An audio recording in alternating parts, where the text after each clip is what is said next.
Porque Tofs, Haverim, Sakol, Beseda, Shabbat Shalom, Hag Sameach, Hanukkah, boa festa de Hanukkah, um ótimo sábado para vocês. Vamos continuar aqui com a nossa leitura e a nossa última parte da porção de Vaishev, tá? Estabeleceu-se. Vamos terminar aqui a história de Yosef. Na verdade, nós vamos terminar, né? Vamos dar continuidade aqui. Vamos ver o que vai acontecer aqui depois que Yosef foi para a prisão. Nós sabemos. E ali Deus o abençoou, Deus estava com ele, deixou tudo também sob a mão de José, né? Então vamos aqui continuar. Baruch atah Hashem Eloheinu melech haolam asher ba'al banu mikol hamim venatan lanu et toratu. Baruch atah Hashem noten haTorah. Bendito seja tu, eterno Deus, Rei do Universo, que nos escolheste entre todos os povos, nos deste a Torá. Bendito seja tu, eterno Deus, Rei do Universo, que nos deste a Torá. Logo depois dessas palavras, o copeiro e o padeiro do rei do Egito ofenderam seu senhor, o rei do Egito. O faraó se enraiveceu com seus 2 ministros, o copeiro-chefe e o padeiro-chefe, e os mandou prender. Eles foram colocados na casa do chefe dos matadores, na minha prisão, onde Yosef estava prisioneiro. O chefe dos matadores encarregou Yosef de cuidar deles e eles ficaram sob a sua custódia por dias. Numa noite ambos sonharam, o copeiro e o padeiro do rei do Egito, que estavam presos na prisão. Cada um teve um sonho com a interpretação do sonho. Quando Yosef veio a eles pela manhã, ele viu que eles estavam deprimidos. Ele perguntou aos cortesãos do faraó, que eram seus companheiros de prisão na casa de seu senhor, dizendo: por que as suas faces parecem tão apreensíveis hoje? Eles disseram: cada um de nós teve um sonho, mas não há ninguém para interpretá-los. Falou-lhes Yosef: não seriam interpretações assuntos de Deus? Por favor, contem-me. O copeiro-chefe relatou seu sonho a Yosef. Ele disse: em meu sonho havia uma videira bem defronte de mim. Na videira havia 3 ramos, tão longos, seus brotos se formaram, suas flores floriam e seus cachos amadureceram em uvas. O copo do faraó estava em minha mão e eu tomei as uvas e as exprimi no copo do faraó. Então eu coloquei o copo na mão do faraó e Yosef lhe disse: essa é a interpretação. Os 3 ramos são 3 dias. Em 3 dias o faraó erguerá a sua cabeça e lhe devolverá a sua posição. Então você colocará o copo do faraó em sua mão, assim como você o fazia antes, quando era seu copeiro. Porém, lembre de mim quando as coisas estiverem bem para você. Faça-me um favor e diga algo a meu respeito ao faraó para me tirar desse lugar. Eu fui sequestrado da terra dos hebreus e quando aqui cheguei também não fiz nada para merecer ser atirado nesse poço. O padeiro-chefe viu que ele havia dado uma boa interpretação. Ele disse a Yosef: eu também, em meu sonho havia 3 cestas de fino pão branco. Sobre a minha cabeça, no cesto superior, havia toda espécie de alimentos para o faraó, consistindo de alimentos assados, mas pássaros que estavam comendo da cesta sobre minha cabeça. Yosef replicou: esta é a sua interpretação. Os 3 cestos são 3 dias. Em 3 dias o faraó erguerá sua cabeça de sobre você. Ele lhe pendurará numa árvore e os pássaros comerão sua carne sobre você. E foi no 3º dia, o dia do aniversário do nascimento do faraó. Ele fez uma festa para todos os seus servos. Ele levantou a cabeça do copeiro-chefe do vinho e o padeiro-chefe dentre seus servos. Ele restaurou o copeiro-chefe e permitiu-lhe colocar o copo na mão do faraó. O padeiro-chefe foi enfocado justamente como Yosef havia interpretado. O copeiro-chefe não se lembrou de Yosef e o esqueceu. Baruch atah Adonai Eloheinu melech haolam asher natan lanu Torah emet v'ha'eu lanatan b'torrenu. Baruch atah Hashem Eloheinu melech lanu Torah. Bendito seja tu, eterno nosso Deus, Rei do Universo, que dessa verdade e protege a vida eterna no nosso meio. Bendito sejas tu, eterno nosso Deus, Rei do Universo, que nos deste a Torá.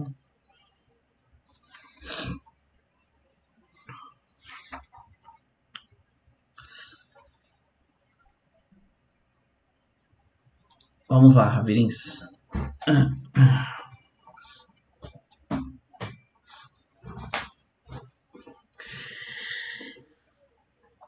Logo depois dessas palavras, que palavras? Rashi ele comenta aqui que essas palavras nada mais seriam as palavras de, vamos dizer, Lashon Hará, que é a mulher de Potifar. Ela havia falado sobre sobre José. Eu vou ler aqui para nós pegarmos a raiz desse comentário. Já que aquela mulher, a esposa de Potifar, havia colocado Yosef na boca de todos, eles estavam falando mal dele, desprezando. Deus trouxe para os egípcios o caso da transgressão do copeiro e do padeiro, para que os egípcios desviassem sua atenção para eles, não mais para Yosef. Então, o que nós entendemos? A Torá, como sempre, ela é precisa. Então, fala logo depois destas palavras: o copeiro e o padeiro do rei do Egito ofenderam seu senhor, o rei do Egito. O faraó se enraiveceu com seus dois eunucos, o copeiro e o padeiro, e os mandou os prender. Então, como o Rashi ele comenta aqui, pessoal, o que nós conseguimos analisar? Analisamos justamente essa questão. Se nós lermos um pouquinho anterior na Parashá, na porção anterior da Parashá, nós vamos ver que a mulher de Potifar, ela defamou Yosef para todo o pessoal dali da casa de Potifar. Então, logo aquele assunto se alarmou, estava todo mundo sabendo. Então, Deus fala na Torá que logo após isso, houve o assunto do padeiro e do copeiro-chefe do faraó. Para quê? Para que se mudasse o assunto. Para que se tirasse a atenção de Yosef e voltasse a atenção agora para o caso dos dois chefes do faraó, sendo o copeiro, aquele que colocava o vinho em sua mão, e o padeiro, aquele que preparava os seus alimentos, tá? E justamente o que foi que aconteceu aqui? Porque a Torá não explica, né? Rashi ele comenta e o Midrash também nos fala qual que foi o assunto ruim, vamos dizer assim, qual que foi a maldade que fizeram, tanto o copeiro como o padeiro. Na verdade, o copeiro ele tinha, né, a obrigação e o serviço de colocar na mão do faraó a taça com vinho. Só que em um determinado tempo, o que aconteceu? Havia uma mosca no vinho. Sim, havia uma mosca no vinho. E aquilo foi tido como um ato repugnante. Né? Como você é o chefe dos copeiros, você que analisa e vê, você deixou que uma mosca estivesse dentro da taça de vinho do faraó. E não foi diferente também do padeiro. O padeiro disse que quando o faraó foi comer, ele encontrou uma pedra dentro do seu pão. Então, ambos os dois foram lançados na prisão. Tá? E é assim que está relatado tanto no Midrash como o Rashi também comenta aqui sobre isso daí.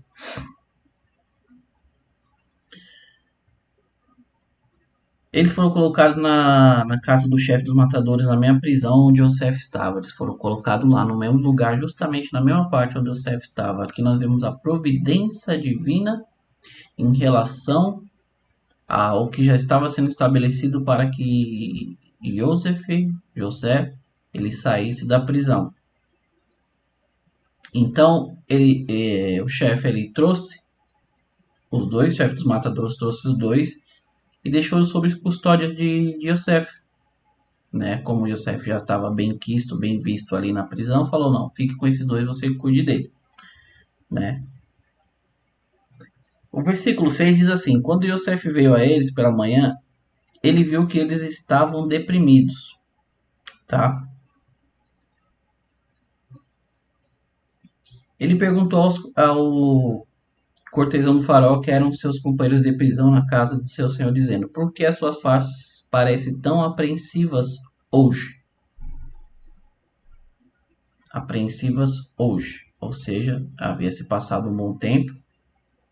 E Yosef, como era uma pessoa, vamos dizer assim, se preocupava com todos, é óbvio que no decorrer desses dias ele veio conversar com ambos.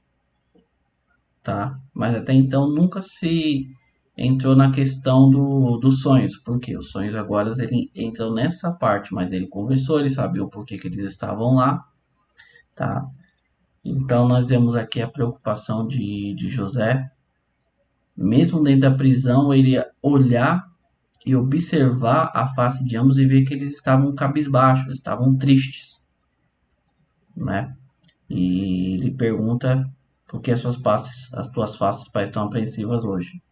E eles lhe contam isso para Yosef, por que eles estavam assim. E ambos falam que tiveram um sonho, né?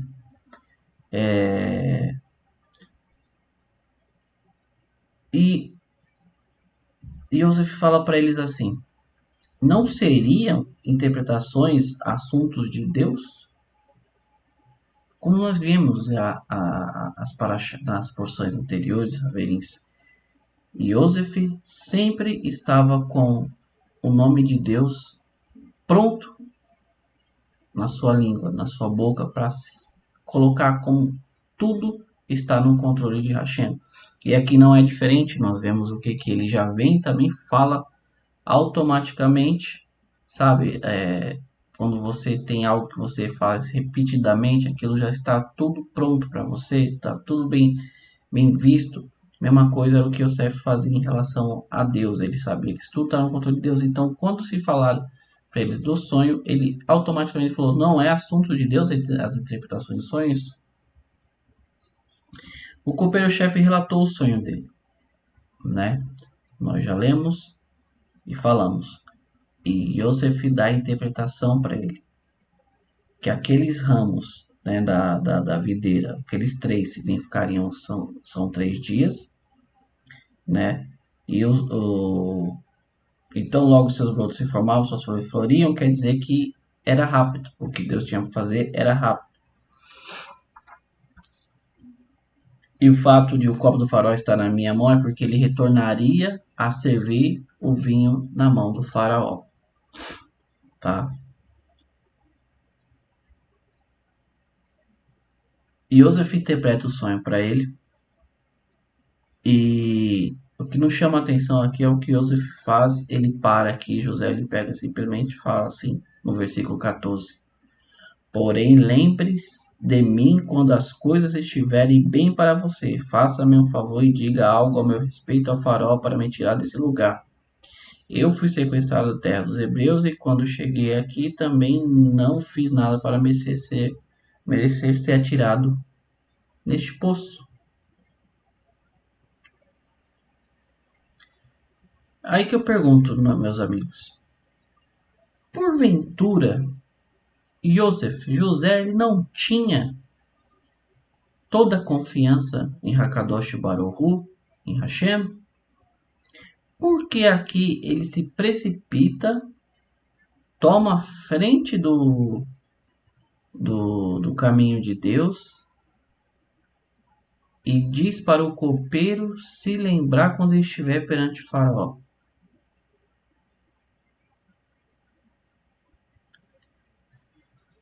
Se nós analisarmos aqui corretamente, nós vemos que nas porções anteriores nos é revelado um pouquinho da personalidade e do caráter de Yosef. Ele era um jovem, é óbvio, já se havia passado um bom tempo aqui, mas aquilo não havia mudado nele. Caráter, muitas das vezes, a gente não muda. Personalidade você pode até conseguir, mas o seu caráter ele simplesmente vai ser refinado para você trabalhar dele em cima de algo. Se você tem um caráter, muitas das vezes, como o de Yosef aqui, que ele sempre estava pronto. Você vê que quando o pai dele, né, Israel, Jacó, pede para ele, em relação a ir ver os seus irmãos que estavam pastoreando, ele fala: pai, eis-me aqui, estou pronto. Yosef era uma pessoa que estava sempre disposta a ajudar, estava sempre pronta a fazer alguma coisa, né? E vamos dizer assim, essa inquietude dele não mudou durante o tempo no Egito. Nós vamos ver isso mais para frente, porque automaticamente aqui também ele, naquela ansiedade, ele percebeu, né, como ele já tinha a intimidade com Hashem, ele percebeu que aqueles dois que ali haviam chegado na prisão era o que Deus havia preparado para ele estar saindo dali. Ele simplesmente se adiantou, ele já sabendo, ele simplesmente sem querer, se adiantou e tomou a iniciativa, tá? Nós vamos ver um pouquinho mais para frente no que isso vai resultar, tá bom? Não foi diferente quando o copeiro viu que José ele havia interpretado favoravelmente o sonho do copeiro. Ele foi e contou para ele também o sonho dele. Não vamos repetir aqui o sonho, só vamos chegar aqui e entender que a diferença do sonho de ambos, embora sejam semelhantes, é que haviam pássaros em cima da cesta do padeiro. E isso fazia com que verdadeiramente aquela alimentação, que era a responsabilidade dele sobre a comida de Faraó, estaria sendo devorada, estaria sendo impurificada, por assim dizer. E Yosef vem e interpreta para ele. Vamos ler aqui, versículo 18. Essa é a sua interpretação. Os 3 cestos são 3 dias também. Em 3 dias o faraó erguerá sua cabeça de sobre você, e ele lhe pendurará numa árvore. Os pássaros comerão a carne sobre você, ou seja, aquele alimento, o pão impurificado, representaria o próprio corpo do padeiro. Entenderam? Versículo 20. E foi no terceiro dia, o dia do aniversário do nascimento do faraó, ele fez uma festa para todos os seus servos. Ele levantou a cabeça do copeiro-chefe do vinho e o padeiro-chefe dentre os seus servos. Ele restaurou o copeiro-chefe e permitiu-lhe colocar o copo na mão do faraó. O padeiro-chefe foi enforcado justamente como Yosef havia interpretado. Aí eu entro aqui no último versículo dessa paraxá, da paraxá de Vaishev, versículo 23. O copeiro-chefe não se lembrou de Yosef e o esqueceu. Pelo fato de Yosef ele ter se adiantado, mesmo sabendo que aquela situação a qual teria acontecido ali dos dois ter chegado era para prontamente a libertação dele, ele se colocou na frente do caminho de Deus, Deret Hashem. O que aconteceu? Ele simplesmente apagou a memória do copeiro-chefe. Quando eu uso o termo apagou a memória, é simplesmente naquela ânsia, naquela alegria, a qual o copeiro viu que havia voltado a servir o rei do Egito, e ele viu que o outro havia morrido, aquela situação causou com que simplesmente causasse uma euforia e alegria, e acabou esquecendo do que Yosef havia falado para ele. Mas tudo isso não tratava também de questões de Deus, porque ele havia tomado a frente do caminho que Deus havia preparado, tá? E aqui Rashi ele comenta, por causa disso ele ficou mais 2 anos na prisão, como nós vamos ver na próxima paraxá. E é isso, meus amigos. Terminamos aqui mais uma paraxá, Baruch Hashem, tá? E entendemos um pouquinho aqui sobre a situação dos 2 chefes do faraó. Entendemos também por que deles estarem lá. E o mais importante que eu pego aqui nessa porção: tomar a frente do caminho de Deus. Mesmo Yosef sabendo, ele fez o que fez. Muitas das vezes nós entendemos, né, e compreendemos onde Deus quer que nós chegamos, mas muitas das vezes a gente toma, como fala, a gente coloca os pés pelas mãos.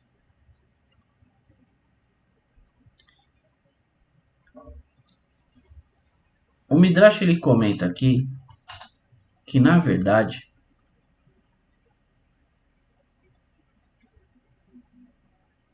tanto os 3 cestos como os 3 ramos ali da oliveira significavam que rapidamente não só o copeiro como o padeiro eles sairiam dali, ou seja, era rápido o assunto. E era rápido também o assunto para José sair dali. Mas ele, por ter se precipitado, ficou mais 2 anos lá.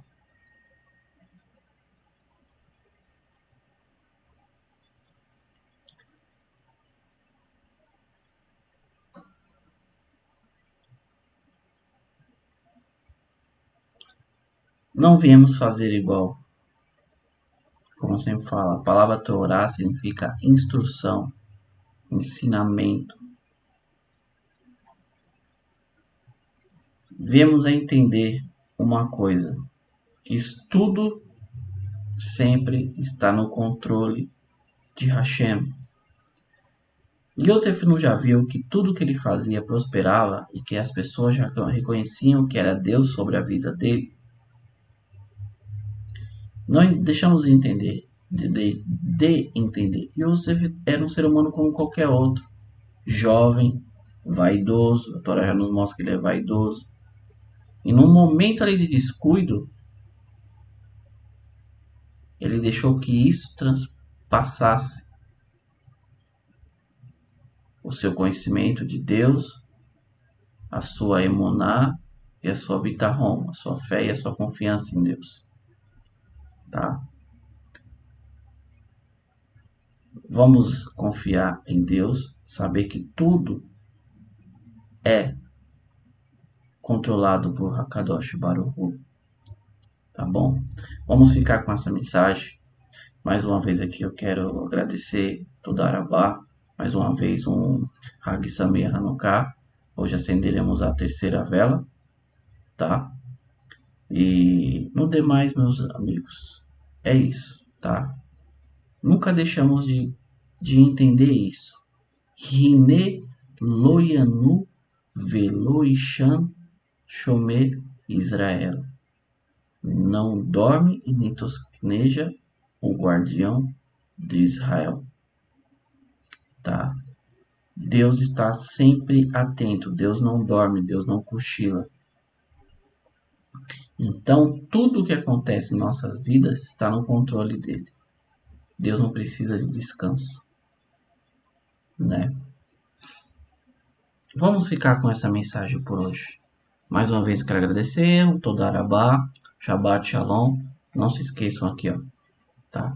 Se inscrevam. Vamos fazer mais uma vez essa Torá, a interpretação da Torá dentro do contexto original hebraico, chegar a mais pessoas. Que eu tenho certeza que existem pessoas como você que está aqui me vendo, que também quer entender mais profundamente os assuntos de Deus. Toda Arabá, Lehi, Traut.